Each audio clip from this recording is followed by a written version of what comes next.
Right, welcome back to iRacing, ladies and gentlemen. Back again at Road Atlanta, this time around in the Super Formula Lights. Basically the equivalent of a F3 car, but I think more or less the stepping stone to Super Formulas. Let's have a look at the track map. 12 corners in total, few corners there highlighted. Very crucial to get a good lap around here. Turn 7 in particular, I believe, if you get really good traction off the exit, sets you off for great momentum down that back straight. Decent qualifying, qualified P3. But as you're about to see, this race was anything but decent, as we're going to get the revs up and get set. And it is lights out, away we go. Decent start. Not that hard to get this car off the line. There's very little wheel spin. But just trying to be conservative as car number 2, though, not conservative at all. Just splitting us down the middle immediately and taking the lead. Monstering the guy who was qualified in P1, but that's okay. We're just going to stay calm because quite honestly, cold tires and driving over eagerly is just a recipe for disaster. Beautiful shot there through the S's, camera shaking, everything. I was trying to experiment with a little bit of creativity this time around with this video, all the different camera angles. So I hope you guys are enjoying this as we're going to round turn 6. Locking up the brakes, and off we go on the outside of turn 7, and we're going to spin around for good measure. And as I said, this race was anything but decent, as we got a front row seat for a couple more crashes happening there in the background as well. Honestly, I thought I broke the car because it wasn't going anywhere, but I guess I was just just a bit frustrated, had the foot to the floor with the throttle. I was just spinning in one place. So let's have a look at the replay. So as I said, cold tires and just being too overeager, lock the brakes up and off we go. Same with car number 2. They had a great start, but they went off as well. They lost that spot. I think they lost a couple other spots as well. And there's a replay of the other 2 cars that were involved. And I believe actually 3 cars, that black and white car, being an unfortunate victim in that particular incident. Absolutely unfortunate for them. They're going to have to limp back to the pits. Got to fast forward here now, basically just having to put on a recovery drive. I mean, the strength of field in this particular race wasn't all that high. It's fairly average. I think it was in the sort of 1200s or so. I'm not very much of a top split driver myself, but yet it was it was a bit of an ambition to try and catch up to these guys in front of us, as we have managed to get really good momentum out of turn number 5. Car number 7 not having the best momentum allowed us to get alongside them.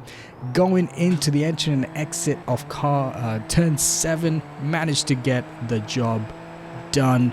But it's not over. As I said, if you get a good exit out of turn 7, it sets you up for great momentum down this back straight. And you can see car number 7 hanging on to the back of us, using that slipstream to get past us, heading down into the chicane through 10A. And they're going to exit out of 10B. They're going to have a much better line, better speed off the exit, and they're going to get that place back over the crest of turn 11. I'm going to slot in behind them around turn 12 and across the start-finish line to start another lap. Just going to be chasing down car number 7 here. It's going to be a heck of a battle. It's definitely going to go on for the next few laps, as you're about to see, as we're going to try and just hang with them. Not the best entry, but exit momentum is fairly decent. We tend to close the gap on car 7 here, the exit of turn number 3 there. And once again, off the exit of turn number 5, like I said, very crucial. If you can get really good exit speed out of turn number 5, you can really set yourself up for a potential overtake into turn number 6, but at this time wasn't going to go for it. Had a look down the inside, just wasn't going to work, so going to try and maximize the exit out of turn 7 instead. As I said, try and return the favor to car 7 that they did to us in the previous lap. Going to latch onto their slipstream here and just drag ourselves up as close and just close that gap. Going to get alongside them. Love the shot here of the front right suspension headed into 10A, side by side. Going to exit and just foot to the floor, get the switch back, crest number 11, turn number 11 rather, and around turn 12, and we're going to get that job done, get that place back once again. But this battle is not over. Car number 7 is still hanging in there behind us, whether you can see it or not, and we're just going to try and just manage ourselves, because Quite often, you know, in these sort of battles, as you can see, just got a little bit, you know, squirrely going into the exit of turn 3. Not the best exit, you know, definitely beats the car on the outside curb there. And, you know, as I said, it's so easy to just get so excited and, you know, over-eager and just overdrive the car. Something I've been trying to work on is just staying calm, and particularly in league races, which I do have a couple recorded. Hopefully I'll put them out in the near future. I find myself making so many mistakes just because I get so excited and just overeager and overdrive the car. And, you know, as you saw, bad exit in a couple of those corners earlier in this lap, and you can see car number 7 is still here as they draw alongside a slingshot past us on the outside, leading into 10A. And now we're going to try and set ourselves up for a good exit, which we do. Decent momentum, closing the gap on car number 7 as we pass turn 11 and around turn 12 across the start finish line. Once again, line astern of each other. Bit of deja vu as we head down into turn 1, and around goes car number 7. Absolutely unfortunate for them, but the pressure paid off. You know, it's quite easy to get overeager as you see another car has gone off the track. Unfortunate for them as well. And like I said, it's so easy to actually, you know, rotate the car just because you overdrive it. I've done it many times. These cars actually have decent downforce. There's actually a lot more downforce than you'd expect. You can really fling it around certain corners with barely any brake. But quite often, if you overdrive it, you can, you know, swing it around as we exit turn 7. Car number 5 having to avoid, I think, was a car number 3, I believe, who rejoining the track. And to be honest, I was trying to use car number 3 as a bit of a buffer, try and choke car number 5, but 5 went for that quick pass at the last moment, really pushed us aside. We had to avoid a potential crash there, but we get the job done, get the move done on both of them. 2 for 1. It's a special on at Road Atlanta in the Super Formula Lights. And now chasing down the next driver ahead of us, car number 4, I believe. And as I said, the strength of field was fairly average, I think, based off my iRating. I'm not the fastest driver, I'm not a top speed driver by any means, but managed to, you know, keep up with these guys and really close the gap. And you can see car number 4 not having the best exit as another car has gone around and managing to keep it facing the right way. I think that's car number 1, if I'm not mistaken, parks it on the inside of turn 6. A little bit cheeky, allows car number 4 to take advantage of our braking momentum, but we're going to sneak past them again onto the back straight here. As I said, if you get a really good exit, you set yourself up for great momentum and you can get into the slipstream of the guy in front of you, as we're doing now with car number 1. Just closing that gap slowly, just dragging them in, reeling them in little by little, heading down into 10A, set ourselves up for a good exit of 10B. You can really, you know, put the hammer down off the exit and trust that the car is actually going to grip there. Like I said, there's a lot more grip and aerodynamic downforce in this car than I expected, and you can really fling around certain corners. As you can see, going to go through turn 1, and we're going to get alongside, force the issue, and down the inside we go, and we're going to get that move done. As we're going to have a quick look at the replay here of car number 1, see what happened to them. So they exit turn number 5, and they get unsettled, and round they go for a good old spin, but manage to, you know, recover well there, keep it facing the right way. As I'm going to arrive on the scene here not long after that. They check us up. Car 4 sneaks back through.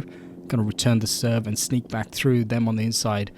So yeah, fairly intense race so far. Heck of a recovery drive in my opinion. I think this is actually the pole sitter, if I'm not mistaken. And they seem to have a bit of damage, so drama's there for the pole sitter, and I'm not sure where car number 2 has gone as well. The guy who really shot to the to the lead at the very start of this race. But you know, we're going to fast forward a bit further up here as we're chasing down, I believe it's car number 9. So a lot of drama so far. We've been quite lucky. Some people, you know, spinning out here and there and taking advantage of the lack of momentum from certain drivers as well. One thing I've noticed here, we tend to have a little bit better momentum in certain corners, but we're also weak in other corners, so it's sort of balanced out. But I think, again, the corners which I've highlighted, we seem to be doing fairly strong in, but there's always room for improvement. As you can see here, not the best entry or exit, a little bit of understeer there off the exit. So I think, you know, pulling the car up a little bit earlier in terms of the braking would have definitely helped out a lot there.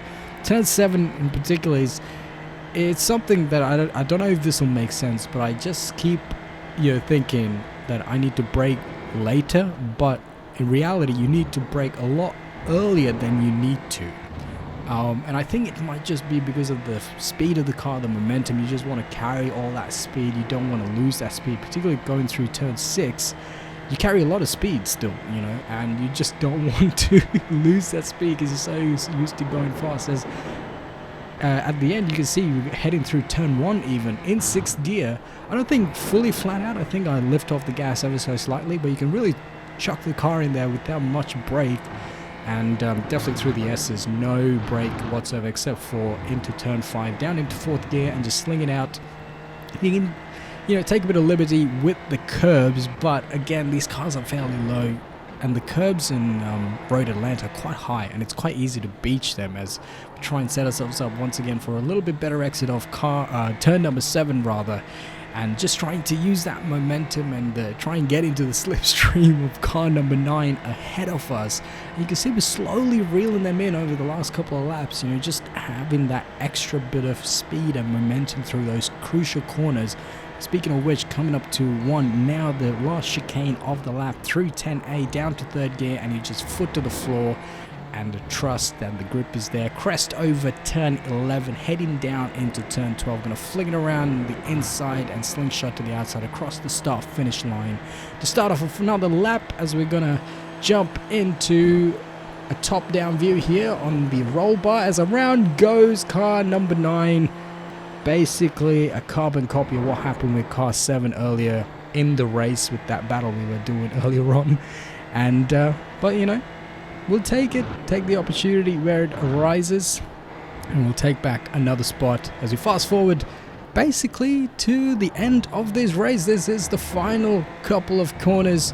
I think overall there was 23 odd laps in this race. It was a bit of a long one, and we're going to round the last corner across the start finish line to finish P3. That's right, we qualified P3 and we finished P3, but considering how the start of that race went, which was quite abysmal, I think overall a decent result, especially considering the recovery drive we had to put on. I've never had to do a recovery drive like this before, and again, the strength of field was sort of in the 1200s. I don't think it's definitely not top split kind of stuff, and I'm not a top split driver, but just, you know, great way to practice I guess recovery drive, and again practicing crucial racing techniques, trail braking, and, you know, setting yourself up for better exits, particularly turn 7 here. So many mistakes throughout this race, particularly in that first lap, there you go, perfect example.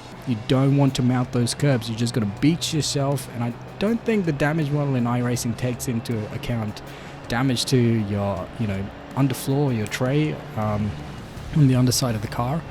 But yeah, it's really is quite crucial to make sure you get really good exit speed, at least here in Road Atlanta.